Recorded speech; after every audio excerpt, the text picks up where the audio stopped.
사랑하는 성도 여러분, 9월 2일 월요일 아침입니다. 하나님의 은혜와 평강이 함께하기를 축복합니다. 좋아요, 구독 꼭 눌러주세요. 우리 천만 성도 큐티하는 그날까지 함께 달려가도록 하겠습니다. 오늘 우리에게 주시는 하나님 말씀은 느헤미야 2장 1절로 10절까지의 말씀인데요. 우리 함께 8절의 말씀을 같이 읽도록 하겠습니다. 또 왕의 살림감독 아삽에게 조서를 내리사 그가 성전에 속한 영문의 문과 성곽과 내가 들어갈 집을 위하여 들보로 쓸 제목을 내게 주게 하옵소서 하매 내 하나님의 선한 손이 나를 도우심으로 왕이 허락하고 아멘. 예루살렘에서 올라온 사람들에게 예루살렘 상황을 들은 느헤미야는 너무나 슬펐습니다. 하나님의 그 성전에 있는 성벽들과 그리고 그 모든 성문들, 그런 것들이 이제 방해하는 세력들에 의해서 불타버렸다는 이야기를 듣고 너무 마음이 아팠던 겁니다. 하나님께서 이스라엘 백성들에게 그토록 기회를 주시고 또한 그 성벽을 다시 재건하고 성전을 다시 건축하고 또 에스라를 통하여서 말씀으로 대부흥 운동을 통하여서 초심으로 돌아가고자 하는 하나님의 놀라운 은혜를 제공하였음에도 불구하고 주변에 있는 상황들이 그것을 허락해 주지 않으니까, 방해를 하니까 하나님의 나라가 온전히 세워지는 것에 대하여서 회복되어지고 부흥하는 그런 은혜에 있어서 방해를 받는 이 일들이 너무나 가슴이 아팠던 겁니다. 그래서 느헤미야가 이 뭔가 잘못이 있는가 하고는 하나님 앞에 간절히 기도하죠. 그래서 하나님, 우리가 죄가 많습니다. 죄가 많으니까 하나님께서 기회를 달라고 그렇게 막 간절히 기도한 거 아니겠습니까? 우리 죄를 용서해 달라고. 하나님, 범죄함으로 인하여서 우리를 흩으셨지만 이제 회개하고 돌이켜보니 하나님께서 다시 회복의 기회를 달라고 막 이렇게 이제 너무너무 간절하게 기도를 했습니다. 자, 이렇게 느헤미야가 기도할 때는 바로 그 페르시아의 그 왕 아닥사스다, 그죠? 아닥사스다 왕이 집권할 때 20년이었다고 그러잖아요. 근데 그때 이제 그 소식을 들을 때에 기스르월이라고 표현하고 있는데, 이것은 이제 한 9월에서 10월 정도 되었어요. 근데 오늘 본문에서는 니산월이라는 절기를 이야기합니다. 그러면 이때 니산월은 한 4개월 정도 지납니다. 그래서 1월이라고 말씀드릴 수 있습니다.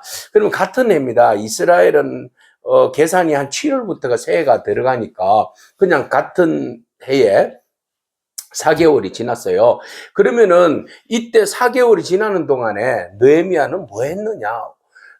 기도하면서 자기 자신을 다스리고, 그리고 하나님 앞에 어떻게 하면 이 모든 문제에 대해서 잘 해결할 수 있을까에 대한 고민하면서 그 때를 바라본 거죠. 자, 이때 4개월이 지난 니산월에 왕 앞에 포도주가 있다라고 이야기합니다. 그러니까 잔치가 벌어졌다는 겁니다. 그러면 우리가 유추해낼 수 있는 것은 학자들에 의하면 이제 그 수상궁이 겨울에는 좀 추운 거죠. 그래서 왕들은 여름궁, 뭐 겨울궁 이런 거 있지 않습니까? 그래서 추울 때는 좀 따뜻한 곳으로, 우리도 뭐 추우면 동남아로 가듯이 따뜻한 곳으로 가서 겨울을 지나고 돌아온다고 해요. 그러면 그 당시에 이제 바벨론이 좀 따뜻했나 봐요. 그래서 바벨론으로 갔다가 겨울을 지나고 이제 봄이 되면 수상궁으로, 원래의 페르시아의 수도가 수상궁이잖아요. 수상궁으로 돌아왔을 그 가능성이 있다. 그래서 4개월 지나는 동안에 페르시아의 느헤미야가 남아 있었던 거죠. 그죠? 그래서 왕을 만날 기회가 없었는데 이제 왕이 잔치를 벌였어요. 봄이 왔으니까 봄의 축제가 벌어진 거죠. 그래서 이제 사람들을 불러다가 잔치를 벌이는데 술 맡은 관원장들이 많을 거 아닙니까? 그 중에서 이제 느헤미야가 차례가 된 거죠. 느헤미야는 또 왕에게 있어서 굉장히 신임을 받은 것 같습니다. 그래서 원래 술 맡은 관원장이라는 것은 신뢰성을 빠뜨리면 끝이지 않습니까? 왜? 술에 뭘 태우면 안 되기 때문에. 그리고 왕이 먼저 먹기 전에 자기들이 테스트를 해봐야 되기 때문에 그렇죠. 그래서 왕에 대해서 나쁜 감정이 있으면 얼마든지 간에 포이즌, 독을 태워서 죽을 수도 있는 거거든요. 그러니까 절대적인 신뢰관계가 필요한 것이 왕과 술 맡은 관원장과의 관계이지 않습니까? 그래서 이제 왕이 왕 앞에 나아갈 수 있는 이제 정말 좋은 기회가 온 거죠. 그래서 포도주를 가지고 왕 앞에 갔어요. 근데 왕 앞에 갔을 때에 얼굴의 표정이, 왕 앞에 가면 늘 언제나 밝은 얼굴의 표정을 가져야 되는 게 당연한 거죠. 신하가 말이죠. 술 맡은 관원장이 특별히 이것은 기쁨을 표현할 때에 술을 왕이시여 한 잔 받으시옵소서 이러면서 따라줘야 되는 거 아니겠습니까? 그죠? 그런데 막 인상 딱 쓰고 한 잔 받으시오. 뭐 이러면은 왕이 얼마나 기분 나쁘겠어. 저놈을 당장에 쳐버려라. 이렇게 말할 수 있는 거잖아요. 그러니까 그 얼굴 관리가, 표정 관리가 너무너무 중요하단 말이죠. 그러니까 늘 언제나 마음에 기쁜 일이 넘쳐야 돼. 자기 스스로의 컨트롤 마인드 해야 돼. 나는 기쁘다, 나는 기쁘다. 왕을 위해서라도 나는 기쁘다. 이렇게 표현해야 되는 겁니다. 근데 왕 앞에 딱 갔는데 수심이 팍 가득 차 있으니까 이 왕이 그 나쁜 마음 먹으면 제가 나를 지금 뭐라고 생각하는 거야? 혹시 술에 독을 태운 건 아닌가? 이런 마음 먹을 수도 있어요. 근데 어쩔 수 없이 왕 앞에 딱 섰을 때에 그 나라와 민족과 동족을 생각하는 그 느헤미야가 4개월이 지났음에도 불구하고 그 부분에 대해서 마음이 너무 안 좋은 거죠. 그래서 수심이 가득하니까 왕이, 아니 도대체 네가 병도 없는 애가 왜 얼굴이 수심이 그렇게 근심이 가득하냐? 라고 왕이 질문을 던진 거예요. 기회는 온 겁니다. 그죠? 예, 느헤미야가 하나님 앞에서 나라와 민족을 회복해달라고 그렇게 간절히 기도하면서 그 마음, 아파하는 마음을 가지고 있으니까 하나님께서 응답해 주신 겁니다. 하나님께서 이 아닥사스다의 마음을 동해 주셔가지고 그에 대해서 나쁜 감정을 가지기보다는 진심으로 그의 근심을 들어주고자 하는 그런 마음이 왕에게 있는 거죠. 하나님 주신 마음입니다. 그래서 왕이 묻습니다. 아니 도대체 무슨 일이냐고 물으니까 느헤미야가 대뜸 막 이야기를 하는데, 근데 조심해야 되죠. 왕 앞에 아무 말이나 할 수 없잖아요. 그래서 굉장히 두려운 마음으로 섰고, 그리고 왕이 물으니까 겨우 이야기를 꺼내는데, 조심스럽게 이야기를 꺼내는데, 뭐라고 이야기를 꺼내는가 하면은, 왕은 만세수하옵소서, 내 조상들의 묘실이 있는 성읍이 이제까지 황폐하고 성문이 불탔사오니 내가 어찌 얼굴에 수심이 없겠습니까? 이런 이야기를 한 거죠. 여기에서 내 조상들의 묘실이 있는 성읍이 뭡니까? 예루살렘이에요. 근데 왕 앞에 예루살렘이라고 이야기하면 굉장히 민감한 표현이거든요. 그 전에 에스라에 보면은 그 주변에 있는 사마리아의 그 관원들이 투수를 넣었잖아요. 그죠? 성전을 짓고, 그 다음에 그들이 말씀으로 정화하고, 그 다음에 주변에 있는 성벽을 다시 재건하는 이런 일들로 인하여서, 야, 이러다가 이들이 세력이 너무 좋아지면, 우리에게 불이익이 있을 텐데? 그래서 상소문을 올린 거 아닙니까? 그래서 이들은 위험한 존재입니다. 막 예전부터 이 나라가 얼마나 그 왕들에게 피해를 줬습니까? 이거 내버려두면 얘네들이 조공도 안 바칠 뿐만 아니라 당신이 이 강 서쪽을 다스리는데 굉장히 방해 세력이 될 겁니다. 빨리 처단해야 됩니다. 이렇게 상소문을 올려서 왕이 당장 성벽 짓는 거 재건하는 거 중단시켜라. 내 허락 없이 내가 다시 명령 내릴 때까지.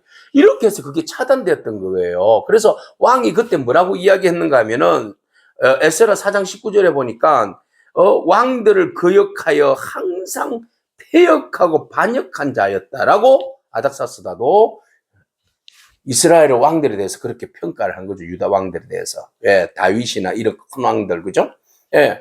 그러니까 그 이야기를 예루살렘에 이렇게 이야기하면 자기가 조서를 내려서 그 중단시켰는데 이 민감한 주제를 또 끄집어내면 아니 뭐야 이거 이렇게 나올 수 있어요. 그죠? 자, 그러니까 굉장히 조심스럽게 이야기를 한 거죠. 그래서 내 조상들의 묘실이 있는 성읍, 이제 고대 지역에서 조상들의 성읍 그 묘실이 있는 거는 잘 관리할 필요가 있다라고 전해져 내려오니까 그렇게 이야기를 하면 네 조상들이 있는 묘실을 성읍이 있는데 그게 황폐되고 불살라지고 아이고 그렇다고 그러면은 마음이 좀 달라질 수 있거든요. 예루살렘이라는 표현보다. 그러니까 우리가 언어를 선택할 때에도 말을 선택할 때 굉장히 신중하게 선택할 필요가 있어요. 이것이 다른 사람들에게 독이 되는지 유익이 되는지 이익이 되는지 살리는 것인지 아닌지 오늘 우리의 언어 생활에 중요한 부분들을 선택할 수 있는 그런 지혜와 믿음이 저와 여러분 가운데 있기를 바랍니다. 오늘 우리가 적용점을 한번 찾아본다면 내가 어떤 말로 다른 사람들에게 유익을 끼칠 것인가 이런 적용점을 한번 찾아보시기 바랍니다. 자, 그렇게 이야기하니까 왕이 그러면 내가 너를 위해서 뭘 해줄까?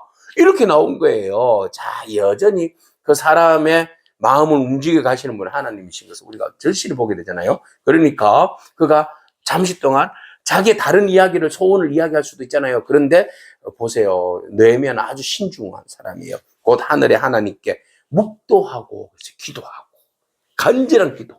짧은 시간이지만 주여 지혜를 주시고 이 기회가 왔사오니 정말 하나님께서 잘되게 해주세요. 막 이런 간절함이 있는 거 아니겠습니까? 마지막까지도 기도로 준비하고 진행하는 과정 속에서도 기도로 다시 한 번 더 강화시키고 자기 자신을 확인시키고 하나님의 은혜를 간절히 구하는 그 간절한 느헤미야의 모습 봅니다. 기도의 사람. 하나님의 손길이 아니면, 응답이 아니면, 함께 하시면 아니면 이것을 해결할 수 없다. 그죠? 이런 마음이 있는 거죠. 문제 앞에서 기도로. 물론 하나님이 하시는 일이죠. 그리고 우리가 하나님 왜 기도하게 하시는 줄 아시죠? 일은 다 하나님 능력껏 하십니다. 행하십니다. 그러나 기도를 통하여서 이 일이 하나님께서 하신 일인 것을 확인시켜 주시는 거죠. 그래서 왕에게 말합니다. 그 왕이 뭘 해줄까 이러니까 왕의 목전에서 은혜를 얻었사오면 왕이 좋게 여기시면 나의 조상들의 묘실이 있는 성읍에 가서 그 성을 다시 건축하게 하옵소서. 그랬어요. 성읍을 건축하는 것을 중단했던 명령을 거두어 달라는 겁니다. 그렇죠? 그러니까 왕이 좋다. 그러고 난 다음에 느헤미야가 제가 몇 날에 다시 돌아오겠습니다라까지 확신을 합니다. 그죠? 야, 너 없으면 술은 누가 따라주냐? 걱정하지 마시라고. 제가 얼마 기간, 한 52일 걸리잖아요? 내가 잠깐 하고 돌아오겠습니다. 이 확신까지 내립니다. 그런데 왕이시여, 이제는, 응답을 얻으니까, 이제 자기가 준비하고 기도하면서 계획했던 부분들 있잖아요?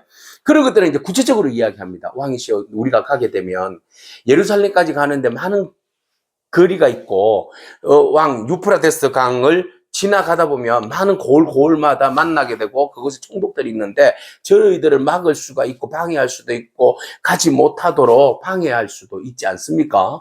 그러면 왕이 조서를 주셔서 그 길을 잘 갈 수 있도록 왕이 좀 도와주세요 라고 이야기를 합니다. 왕에게 아뢰되 왕이 만일 좋게 여기시거든 강서쪽 총독들에게 내리시는 조서를 내게 주사 그들이 나를 용납하여 유다에 들어가기까지 통과하게 하소서. 그리고 갔으면 돈이 필요하잖아요. 무너진 성벽을 재건하고 문들을 다시 재건하고 자기가 살 집을 다시 지으려면 돈이 필요해요. 그래서 살림감독 아삽에게 조서를 내려가지고 영문의 문과 성곽과 내가 들어갈 집을 위해서 들보로 쓸 제목들을 만들게 준비하게 해주세요 라고 또 더 많은 것들을 요구하네요. 구체적으로 아주 디테일하게 요구해요. 그랬더니 보세요. 응답은 여기에 있어. 내 하나님의 선한 손이 나를 도우심으로 왕이 허락했다. 이게 중요한 답이잖아요. 하나님의 선한 손이 나를 도우심으로 느헤미야가 그렇게 고백한 겁니다. 하나님의 선하신 손, 그 선하신 손은 능력이에요. 하나님의 능력, 완벽하신 하나님의 능력이 그 능력의 손길이 나를 붙들어 주시사 나를 도와주셔서 왕을 움직이셨다. 왕이 허락했다. 라고 고백하는 거죠. 그리고 난 다음에 왕이 군대 장관과 마병을 보내어서 나와 함께하게 하시기로. 그러니까 왕이 그러면 너 가는데 너 혼자 가면 위험하니까 야, 넌 나의 생명줄이잖아. 그러니까 가기 힘드니까 주변에 또 다른 산적들이나 적들이 공격할 수 있으니까 내가 마병과 장관들을 내가 붙여 보내줄게. 이렇게 된 거예요. 야, 하나님 앞에 기도하며 간구하며 그 회복의 마음을 달라고 그 부르짖으며 나아갔더니 하나님께서 이런 지혜를 주시고 말이죠. 침착함과 그리고 준비한 사항을 조목조목 기회가 왔었을 때에 완벽하게 그것을 요구할 수 있는 그런 용맹한 지혜와 명석한 그 판단력과 추진력 그리고 그 모든 것들이 하나님의 도우심으로 알고 그 순간순간 지혜를 달라고 기도하면서 담대함을 달라고 기도하면서 문제들을 해결해가는 느헤미야. 그리고 하나님께서 왕의 마음을 움직이셔서 모든 것들을 디테일하게 준비하게 하셔서 그 일들을 하게 하시는 하나님의 능력. 오늘 이 모든 것들을 바라봅니다. 사랑하는 성도 여러분, 기도하면 응답받습니다. 기도는 내가 일하는 것이 아니라 하나님께서 일하실 수 있도록 그 자리를 우리가 내어드리는 겁니다. 믿음으로. 우리가 일할 때는 하나님은 가만히 서 계십니다. 그러나 우리가 그 일을 놓을 때 비로소 하나님은 우리를 위해서 일하십니다. 오늘 위기를 닥쳤습니까? 어렵습니까? 힘듭니까? 하나님 앞에 기도하기를 축복합니다. 먼저는 우리 자신들을 돌아보아서 회개하기를 원합니다. 그리고 우리의 동족의 잘못을 하나님 앞에 회개하기를 원합니다. 다른 사람들이 하나님 앞에 회개할 수 없을 때 우리가 먼저 그들을 위해서 회개하는 마음이 있기를 원합니다. 그리고 하나님 앞에 지혜를 구하고 믿음을 구하여서 내가 그러면 하나님 어떻게 행동해야 할까요? 하나님께서 어떻게 이 문제들을 해결해 가실 건지 묻고 구하고 또 지혜를 모아서 하나님 앞에 결단하며 문제들을 해결해 나갈 수 있는 그런 담대함과 용기와 구체적으로 행동하는 믿음의 결단이 저와 여러분 가운데 있기를 바랍니다. 하나님은 여러분들의 기도를 들어주시고 하나님의 선하신 손이 여러분들과 함께 하셔서 도와주심으로 그 모든 문제를 돌파할 수 있도록 인도하여 주실 줄로 믿습니다.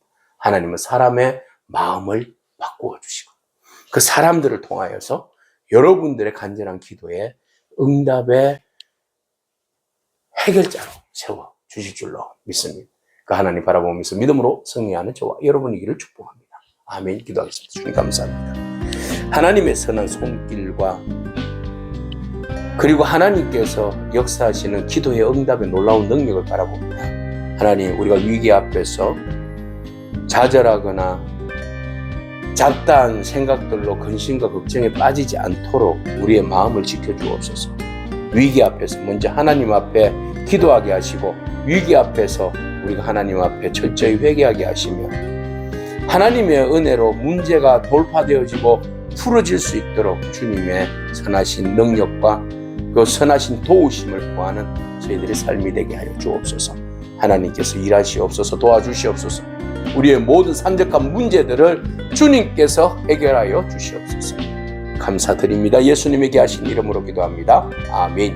오늘도 믿음으로 승리하길 축복합니다. 아멘.